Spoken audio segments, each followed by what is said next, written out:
मंगलम दिस्तु मे विनायकौ मंगलम दिशतु मे सरस्वती मंगलम दिशतु मे महेश्वरी मंगलम दिशतु मे सदाशिव। गजाननं भूतगणादिसेवितं कपितजं फलचारुभक्षणम् उमासुतं शोकविनाशकारकं नमामि विघ्नेश्वरपादपङ्कजं। वक्रतुण्ड महाकाय सूर्यकोटिसमप्रभ निर्विघ्न कुरु मे देव सर्वकार्येषु सर्वदा। सर्वविघ्न विनाशाय सर्वकल्याणहेतवे पार्वती प्रियपुत्राय श्रीगणेशाय नमो नमः। ओम गुरुर्ब्रह्मा गुरुर्विष्णु गुरुर्देवो महेश्वर गुरु साक्षात् परब्रह्म तस्मै श्री गुरुवे नमः। अखंडमंडलाकारं व्याप्तं येन चराचरं तत्पदं दर्शितं येन तस्मै श्री गुरुवे नमः। अज्ञानतिमिरान्धरस्य ज्ञानाञ्जनं शलाकया चक्षुरुन्मीलितं येन तस्मै श्रीगुरुवे नमः। ब्रह्मानन्दं परमसुखदं केवलं ज्ञानमूर्तिं द्वन्द्वातीतं गगनसदृशं तत्त्वमस्यादिलक्ष्यम् एकं नित्यं विमलमचलं सर्वधी साक्षिभूतं भावातीतं त्रिगुणरहितं सद्गुरुः तं नमामि सद्गुरुः तं नमामि सद्गुरुः तं नमामि। आप समूह में विद्यमान परमात्मा को नमस्कार है। आज दिनांक 9 अगस्त 2020 के प्रातःकालीन सत्संग में हम लोग श्री स्वामी ज्योतिर्मयानंद जी महाराज के लोनी आश्रम में एकत्रित हैं और आज के दिन हम लोग एक बहुत व्यवहारिक विषय पर चर्चा करेंगे और वो व्यवहारिक विषय है भगवान श्री गणेश के विग्रह का रहस्यवादी अर्थ। भगवान श्री गणेश जो हैं वो प्रथम देव पूजित देव हैं, तो आपके इस जो स्वरूप है इसके पीछे क्या रहस्य है, क्या उसका प्रतीक अर्थ है, इसकी चर्चा करेंगे, उसे बताएंगे। हम उस भगवान श्री गणेश को नमस्कार करते हैं जो इस सृष्टि के कारण हैं, सभी विघ्नों के विनाश करता हैं और जिन्हें वेदांतवादी परम पुरुष परमात्मा और आदि पुरुष के नाम से जानते हैं। वे हमारे सभी विघ्नों को दूर करें।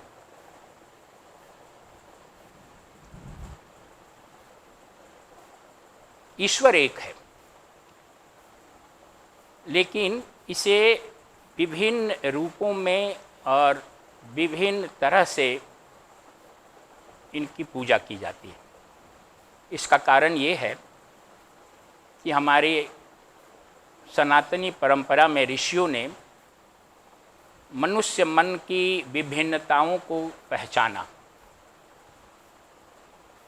उन्हें ज्ञात था कि दो मन एक प्रकार से नहीं सोच सकते।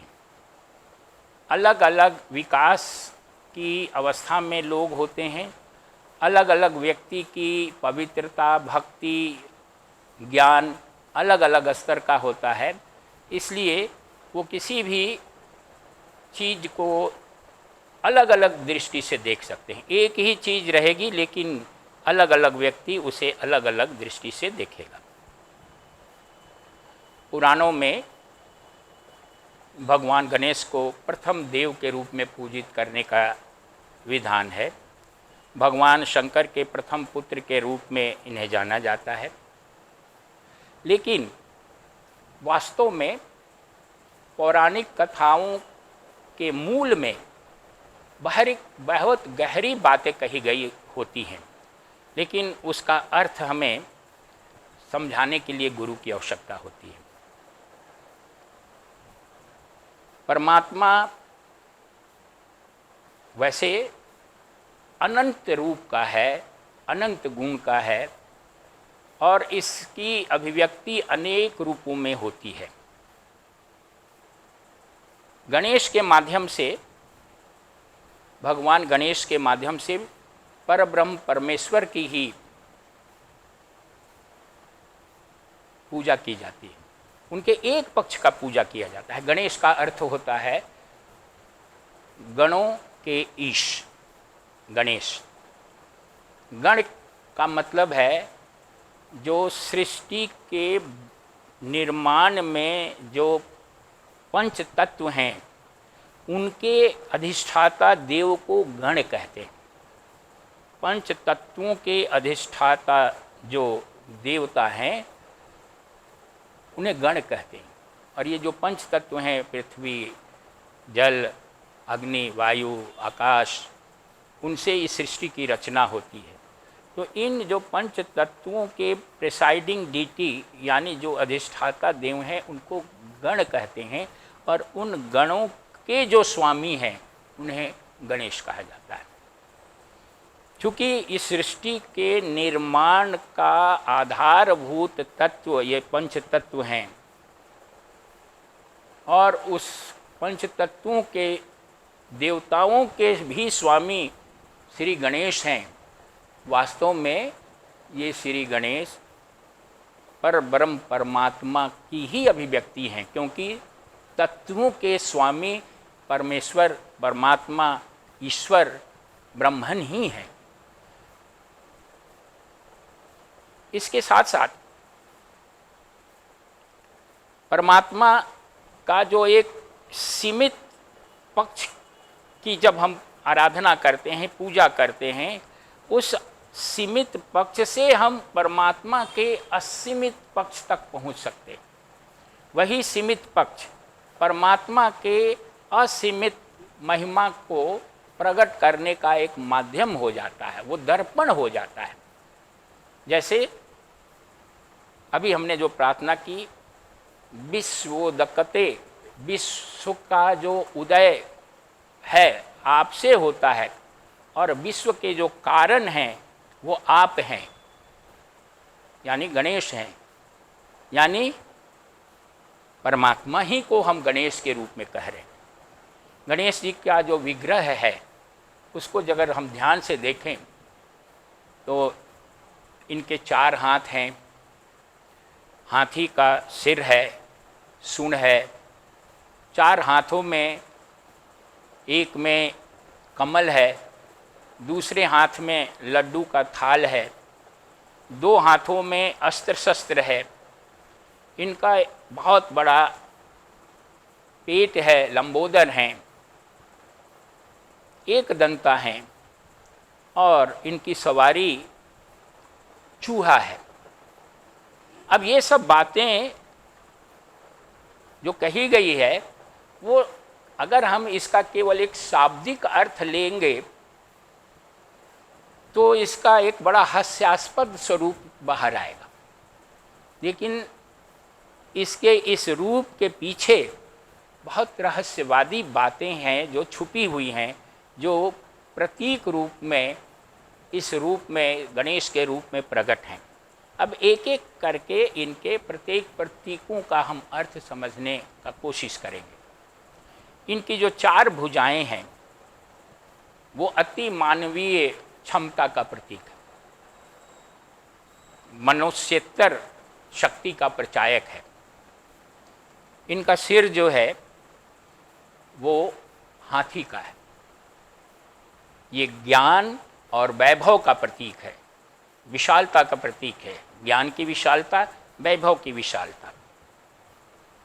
इनमें एक सूंड है हाथी का, वो जो सूंड है, हाथी अपने सूंड से 2 काम करता है। सूंड उसको सूंघने का भी काम करती है, तो वो एक उसकी ज्ञानेंद्रिय के रूप में, ज्ञानेंद्रिय यानी संसार का ज्ञान करने का एक माध्यम बन जाता है। और सूंड से हाथी बहुत सारे काम करता है, पकड़ता है, तोड़ता है, खाता है, बहुत पीता है, बहुत सारे कार्य करते हैं, यानी उसकी कर्मेंद्रियां भी हैं। यानी वो सूंड से ज्ञानेंद्रियां, कर्मेंद्रियां दोनों का काम लेता है। यानी उसकी ये जो सूंड है हाथी का, भगवान गणेश का जो सुर है वो प्रतीक रूप से दोहरी चेतना का परिचायक है, डुअल कॉन्शियसनेस। दोहरी चेतना का मतलब होता है सीमित रूप में व्यक्ति जीव भाव में जीता है, जीव सत्ता में जीता है, लेकिन जब उसकी आध्यात्मिक उन्नति हो जाती है, आत्मज्ञान की अवस्था में व्यक्ति द्वय चेतना में जीता है, उसकी दोहरी चेतना हो जाती है। दोहरी चेतना का मतलब क्या कि एक ओर उसे अपने जीव भाव का भी बोध होता है कि मैं अमुक हूँ, मेरा ये शरीर है। जीव को जैसे बोध होता है ये घर है, मेरे ये परिवार वाले हैं, उस जीव भाव की परिसीमितता, लिमिटेशन का बोध के साथ साथ आत्मज्ञान की अवस्था में उस आत्मज्ञानी को, जो जीव था, वो जब आप जीवन मुक्त हो जाता है, उस समय उसे ब्रह्मांडीय चेतना का, अपने ब्रह्मांडीय स्वरूप का भी ज्ञान हो जाता है कि मैं ये शरीर नहीं हूँ, मैं इस शरीर से परे आत्मन हूँ।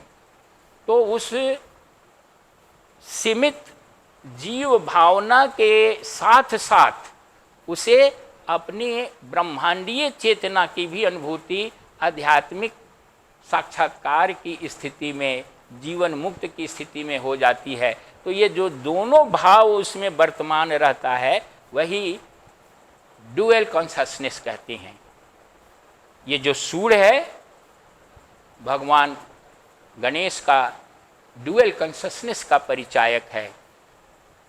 उनके दो हाथ में, एक में कमल का पुष्प है और दूसरे हाथ में मिष्ठान से भरी थाली। कमल का पुष्प आध्यात्मिक उद्घाटन, विकास का प्रतीक है। हमारे भारतीय जो परंपरा है उसमें कमल के पुष्प को आध्यात्मिक विकास, चेतना के विकास का प्रतीक माना गया है, परिचायक है। तो कमल का पुष्प एक हाथ में, यानी आध्यात्मिक चेतना के परम विकास की अवस्था, उसका प्रतीक है। दूसरे हाथ में मिठाई से भरी थाल है, लड्डू से भरी। आत्मज्ञान की अवस्था में, आत्म साक्षात्कार की अवस्था में जो परमानंद की मिठास, माधुर्य, जो मीठापन अनुभव होता है, जो अनंत आनंद की अनुभूति होती है, वो श्री गणेश की एक हाथ में जो मिष्ठान से भरी थाली है उसका परिचायक है कि आत्मज्ञान की अवस्था में व्यक्ति को परमानंद के अद्भुत माधुर्य, मिठास का अनुभव होता है। दो हाथों में, अन्य दो हाथों में, एक में अस्त्र है, दूसरे में पाश है बांधने वाला। ये परिचायक हैं साधक के सीमित मन के माध्यम से जो आसुरी शक्तियाँ क्रियाशील होती हैं, आसुरी शक्तियाँ जिनसे जो उसको आगे बढ़ने में अवरोध पैदा करती हैं, उन आसुरी शक्तियों के विनाश के लिए उनको बांधने के लिए, कंट्रोल के लिए पाश और अस्त्र दो हाथों में भगवान गणेश का है। यानी जब साधक अपने दोष दुर्गुण को आध्यात्मिक अस्त्र के द्वारा, साधना के द्वारा नियंत्रित करता है, विनाश कर देता है, तो वो ब्रह्मांडीय चेतना के रूप में उसका विकास होता है, जो कमल के पुष्प के रूप में यहाँ पर दर्शाया गया है। भगवान गणेश एक दंता हैं, एक दांत है उनका। एक दांत जो है वो समस्त सत्ता की अद्वैतता, नॉन डुअलिटी का परिचायक है। यानी समस्त ब्रह्मांड में एक ही सत्ता है अद्वैतता है, यहाँ नाम रूप की जो विभिन्नता दिख रही है वो सतही है, बल्कि सबके पीछे, सबके मूल में एकमात्र ब्रह्मांडीय सत्ता ही विद्यमान है। वही भगवान गणेश के एक दांत का प्रतीक है, एक दंता का प्रतीक है। लंबोदर हैं भगवान गणेश। ये लंबोदरता परमात्मा के कॉस्मिक कॉन्शसनेस, ब्रह्मांडीय चेतना का परिचायक है। ब्रह्मांडीय चेतना में सब कुछ समाहित है, सब कुछ ब्रह्मांडीय चेतना में समाहित है और सब में वो ब्रह्मांडीय चेतना समाहित है। भगवान गणेश का जो बड़ा सा लंबोदर रूप है वो इस ब्रह्मांडीय चेतना का प्रतीक है, जिसमें सब कुछ समाया हुआ है और वही ब्रह्मांडीय चेतना सब में समाई हुई है। इस प्रकार से ये उनका जो रूप है वो परमेश्वर, परमात्मा, ब्रह्मन, उसको ही ये अभिव्यक्त करता है, उसी को डिफाइन करता है। लेकिन चूंकि जितने भी हमारे धार्मिक कार्य हैं, शुभ कर्म हैं, हम कोई नए कार्य का आरंभ करते हैं तो सबसे पहले भगवान गणेश की पूजा करते हैं। इसलिए पूजा करते हैं कि ये समस्त सृष्टि के प्रथम देवता इसलिए माने गए हैं कि ये सृष्टि का जो ईंट है, जो सृष्टि ये बनी है वो तत्वों से बनी है और उन तत्वों के अधिष्ठाता देव के स्वामी भगवान गणेश है। इसलिए इनको सबसे पहले, क्योंकि अगर ये ईंट ही नहीं होती, ये तत्व ही नहीं होते तो सृष्टि का निर्माण कैसे होता, सृष्टि बनती कैसे।